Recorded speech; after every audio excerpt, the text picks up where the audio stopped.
Occasion ఏదైనా location ఎక్కడైనా తెలుగువారి వేడుక అంటే ఆలివ్ మిఠాయి ఉండాల్సిందే.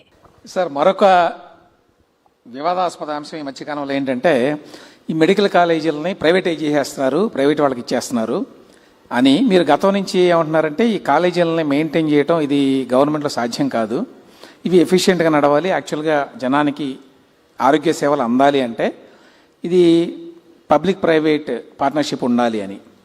చాలామందికి వచ్చేటువంటి అనుమానం ఏంటంటే మీరు వీటిని పీపీపీ కింద కనుక ఇస్తే అవి ప్రైవేట్ ఆసుపత్రులకి భిన్నంగా ఎట్లా ఉంటాయి, అక్కడికి వెళ్ళి కూడా ఫీజులు కట్టి మెడికల్ సర్వీసెస్ తీసుకోవాల్సిందే కదా, ఏ రకంగా లాభం?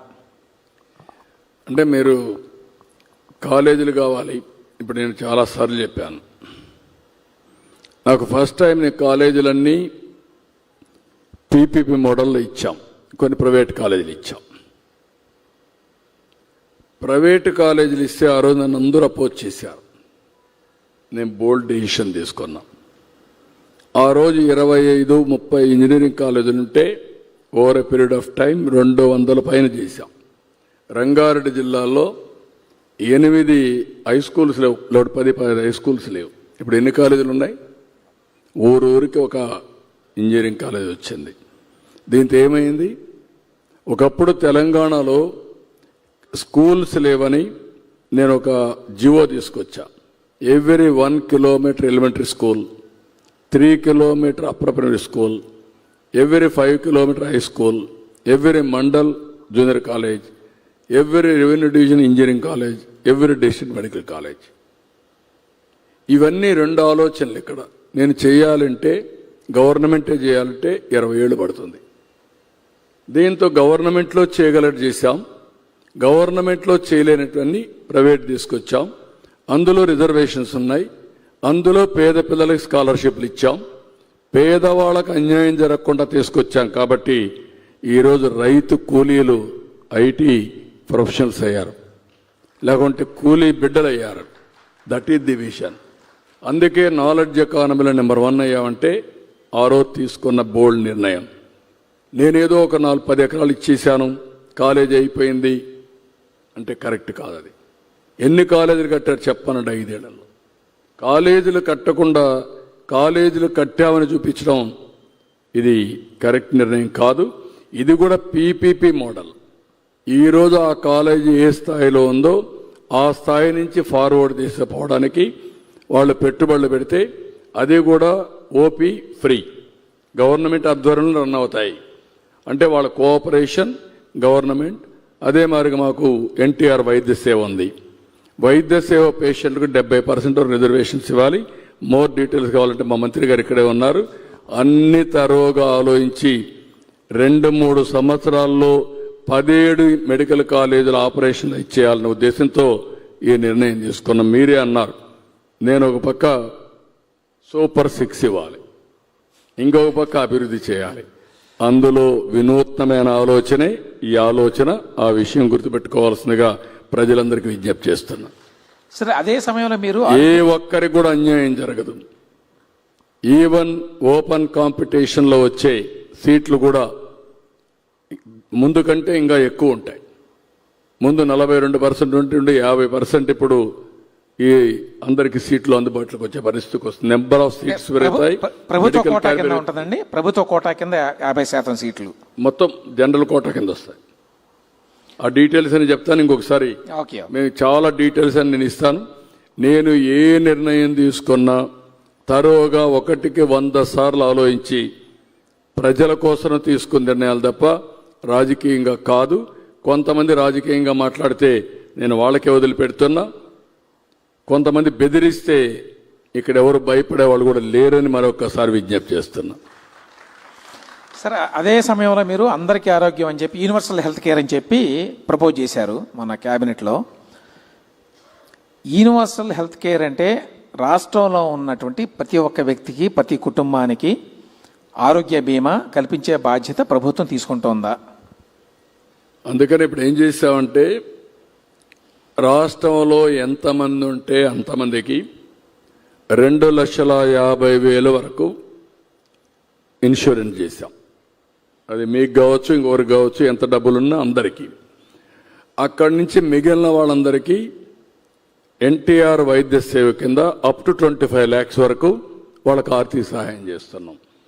మూడోది సంజీవని అని ఒక ప్రాజెక్ట్ తీసుకొచ్చాం. బిల్ గేట్స్ ముందుకు వచ్చారు ఫౌండేషన్ ద్వారా చేయడానికి. అన్ని కూడా డిజిటల్ హెల్త్ రికార్డ్స్, ప్రతి ఒక్క వ్యక్తి ఆరోగ్యం గురించి ఆన్లైన్లో పెడతాం. ఈ మెడికల్ స్టాఫ్ అంతా కూడా ఆన్లైన్లోకి వస్తారు. ఏఐ తీసుకొస్తాం. దాని పేరే సంజీవని అని పెట్టాను. సంజీవని అనే పేరు పెట్టిందానికి కారణం మీరు చూస్తే చరిత్ర చూసిన వాళ్ళందరికీ మీకు ఒక ఐడియా ఉంటుంది. లక్ష్మణుడు మూర్చపోయినప్పుడు బతికించుకోవాలంటే ఏం చేయాలంటే సంజీవని మొక్క కావాలన్నారు. అప్పుడు హనుమంతుడు చెప్తే నేరుగా పోయి మొక్క ఏంటో తెలియకుండా పర్వతాన్ని తీసుకొచ్చాడు. అందులో మొక్క తీసి వైద్యం చేస్తే లక్ష్మణుడు బతికించుకున్నారు. అదే మాదిరిగా ఈరోజు సంజీవని ప్రాజెక్టులో ప్రపంచంలో ఉండే మెడికల్ నాలెడ్జ్ అంతా తీసుకొచ్చి ఆర్టిఫిషియల్ ఇంటెలిజెన్స్ ద్వారా ఏ పేషెంట్కు ఏ వైద్యం కావాలో దాన్ని ఇవ్వడానికే సంజీవని అనే పేరు పెట్టాం. Preventive health, curative health and real time monitoring మూటికి వెళ్తున్నాం. ఇది జరిగితే it is a game changer. నాకు బిల్ గేట్స్ ఒక మాట అడిగారు, నేను ఇది ప్రపంచం అంతా తీసుకుపోవాలనుకుంటున్నాను, అయితే ఇది చేసి ఒక ప్రూఫ్ ఆఫ్ కాన్సెప్ట్ తయారు చేయాలంటే నాకు ఎక్కడ కూడా ఆ నమ్మకం రావడం లేదు. మీరు నాకు 96, 97లో ల్యాప్టాప్ తీసుకొచ్చి గవర్నమెంట్ డేటా అంతా చూపించారు. కాబట్టి మన ఇద్దరం కలిసి ఈ ప్రాజెక్ట్ చేద్దాం. నేను నాలెడ్జ్ ఇస్తాను, టెక్నాలజీ తీసుకొస్తాను, మీరు టీసీఎస్ ఇలాంటి వాళ్ళు పెట్టి ప్రూవ్ చేయండి. ఇది ప్రూవ్ చేస్తే ఇక్కడ కానీ సక్సెస్ అవుతానే జాతీయ స్థాయిలో దీన్ని రిప్లికేట్ చేయొచ్చు, వేరే దేశాల్లో కూడా చేయొచ్చు. అంటే అది నా మనసుకు దగ్గరుండే ప్రాజెక్ట్. నేను ఒకటే ఆలోచిస్తున్నా. నేను మొన్న ఒక మాట మాట్లాడితే చాలామంది అన్నారు, భగవంతుడు ఎప్పుడు రామ్దేవ్ బాబా ఒకటి చెప్తా ఉంటాడు, భగవంతుడు మనుషులకి 120 సంవత్సరాలు ఇచ్చాడు, కానీ 120 సంవత్సరాలు తినవలసిన తిండి 30-40 సంవత్సరాలు తినేస్తున్నాం. దానివల్ల లేనిపోని సమస్యలు వస్తున్నాయి. మన లైఫ్ స్టైల్స్ కూడా రకరకాలుగా తయారయ్యే పరిస్థితి వచ్చింది. నేను నవ్వుతూ మనం కానీ preventive health, real time monitoring, ఇప్పుడు మీరు చూస్తున్నారు హాస్పిటల్స్ అన్నీ 5 స్టార్ హోటల్స్ అయిపోయినాయి. ట్రీట్మెంట్ కంటే స్టేకి ఎక్కువ డబ్బులు ఖర్చు అయ్యే పరిస్థితి వచ్చింది. అంటే ఇవన్నీ కూడా రియల్ టైం మానిటరింగ్ వచ్చాయని చాలామంది అంటూ ఉంటారు. నేను ఓరా పెట్టుకున్నాను. ఈ రింగ్ చూస్తే తెల్లవారితో నిద్రలేస్తానే నా స్లీప్ స్కోర్, నా బీపీఎం, లేకపోతే నా రెడీనెస్ ఇవన్నీ ఉంటాయి. డల్గా ఉంటే ఇంకొక అర్ధగంట ఎక్కువ నిద్రపోతా, లేకుంటే కరెక్ట్గా వేసి ఎక్సర్సైజ్కి పోతాను. అంటే ఈరోజు వేరబుల్స్ ఎంతవరకు వచ్చాయంటే ఒక ప్రెగ్నెంట్ లేడీని ఎప్పుడు హాస్పిటల్కి పిలిపించాలనో అదే సమయంలో పిలిపించాడుగా. ఆవిడికి రేపు రాబోయే రోజుల్లో బీపీ ఉన్నా లేకుంటే డయాబెటీస్ ఉన్నా రియల్ టైం మానిటర్ చేసే పరిస్థితికి వస్తుంది. అంబులెన్సెస్ ఉన్నాయి, నేరుగా పోయి హాఫ్ అన్ అవర్ ముందు హాస్పిటల్ తీసుకొచ్చే పరిస్థితి వస్తుంది. పక్క రూమ్లో పేషెంట్ని పెట్టి ఇంటెన్సివ్ కేర్లో ఎట్లా మానిటర్ చేస్తున్నామో భవిష్యత్తులో ఇంటి దగ్గరుండే పేషెంట్ కూడా మనం మానిటర్ చేసే పరిస్థితి వస్తుంది. ఇలాంటివన్నీ కూడా సాధ్యం అవుతున్నాయంటే మళ్ళా టెక్నాలజీ ఒక గేమ్ చేంజర్. ఊహించని టెక్నాలజీ ఈరోజు వచ్చింది. ఈ విషయం మనందరం గుర్తుపెట్టుకోవాల్సిన అవసరం ఉంది. సార్, ఇప్పుడు ఆ సంజీవని అంటే మొత్తం హెల్త్ ఇన్ఫర్మేషన్ని స్టోర్ చేసి దాన్ని రాష్ట్రంలో ఉండే ప్రతి ఒక్క వ్యక్తికి, లేకపోతే తర్వాత దేశంలో ఉండే ప్రతి ఒక్క వ్యక్తికి మొత్తంగా బాడీ స్కానింగ్ చేసినట్టు తెలుసుకోవడానికి ఏ ప్రాబ్లమ్స్ ఉన్నాయో రావచ్చు అనేది అని కూడా కాదు. బేసిక్ టెస్ట్లు అయిపోయిన తర్వాత వల్నరబుల్ పేషెంట్స్ ఉంటే 3 నెలలకు ఒకసారి బ్లడ్ టెస్ట్ చేసి ఒక 30 to 40 పారామీటర్స్ టెస్టులు చేస్తూ దాన్ని బేస్ చేసుకొని ట్రీట్మెంట్ ఇవ్వడం, మెడిసిన్స్ కానీ, ఫుడ్ కానీ, ప్రిస్క్రిప్షన్ కానీ రియల్ టైం మానిటర్ చేయడం. That type of track record, me health record అంతా ఉంటుంది. దాన్ని బట్టి ఏమేం చేయాలనో ఎప్పటికప్పుడు ఆర్టిఫిషియల్ ఇంటెలిజెన్స్ ద్వారా మీకు గైడ్ చేస్తూ ఉంటాం. అది ఇప్పుడు గవర్నమెంట్ తరఫున చేయాలని ప్రయత్నం. Government bill gates. అట్లాగే ఇప్పుడు ఈ యూనివర్సల్ హెల్త్ కేర్ కింద రాష్ట్రంలో ఉన్న ప్రతి ఒక్క వ్యక్తికి 5 కోట్ల మందికి 5 కోట్ల మందికి ఇన్సూరెన్స్ ఇస్తారండి. 2.5 lakh 2,50,000 యూనిఫామ్ గా 5 కోట్ల మందికి ఉంటుంది. అంటే గవర్నమెంట్ ప్రీమియం పే చేస్తుంది, మేమే పే చేస్తాం ఇన్సూరెన్స్ కంపెనీకి. ఇది చాలా అవదండి. ఎంతైనా that is our commitment we're doing. Okay, చాలా దీనివల్ల చర్చ కూడా ప్రారంభం అవుతుంది ప్రజల్లో మీ ఆరోగ్యం గురించి. నేను చెప్పింది అప్పుడప్పుడు వింటా ఉండండి. ఇప్పుడు ఏజ్ అనేది పెద్ద ఇష్యూ కాదు, గుర్తుపెట్టుకోవాలి మీరు. కానీ మీ జీవితాన్ని మనం ప్లాన్ చేసుకోవాలి ప్రాపర్గా. దానికి కావాల్సింది ఎక్కువ తినకూడదు, తక్కువ తినకూడదు, అవసరానికి కొద్దీ తినాలి, న్యూట్రిషియస్ ఫుడ్ తినాలి, రాత్రుల్లో ప్రాపర్గా నిద్రపోవాలి. లేనిపోయిన ఆలోచనలు పెట్టుకొని నిద్రపోకపోతే అక్కడి నుంచి సమస్యలు వస్తాయి. ప్రతిరోజు 1 hour ఎక్సర్సైజ్ చేయాలి. అదే సమయంలో పని కూడా కర్మ చేయాలి, మంచి కర్మ చేయాలి. లేనిపోయిన ఆలోచనలు పెట్టుకొని చెడు పనులు చేస్తే ఆ చెడు పనులే మనం లాంచ్ చేస్తూ ఉంటాయి. నేను కొన్ని ప్రిన్సిపల్స్తో మీ అందరికి ఎడ్యుకేట్ చేస్తూనే ఉంటాను. ఎంతమంది ఉంటే అంత సంతోషం. దాన్ని నా ప్రయత్నం మాత్రం ఒక మెషిన్ మారిగా నిరంతరం ముందుకు తీసుకుపోవడం నాకు బాధ్యత. ఈరోజు మీరు ఇక్కడ అడిగారు కాబట్టి చెప్తున్నా, ఎందుకు మీరు ఇంత అంబిషియస్గా ఉన్నారని. 47, 48 ఇప్పుడు మనం ఉన్న ప్రకారం అయితే 7.5% గ్రోత్ అయితే 16 లక్షల నుంచి 78 లక్షలు గ్రో అవుతాం జిఎస్టిపి. అంటే పర్ క్యాపిటల్ ఇన్కమ్ 13 లక్షలు అవుతుంది.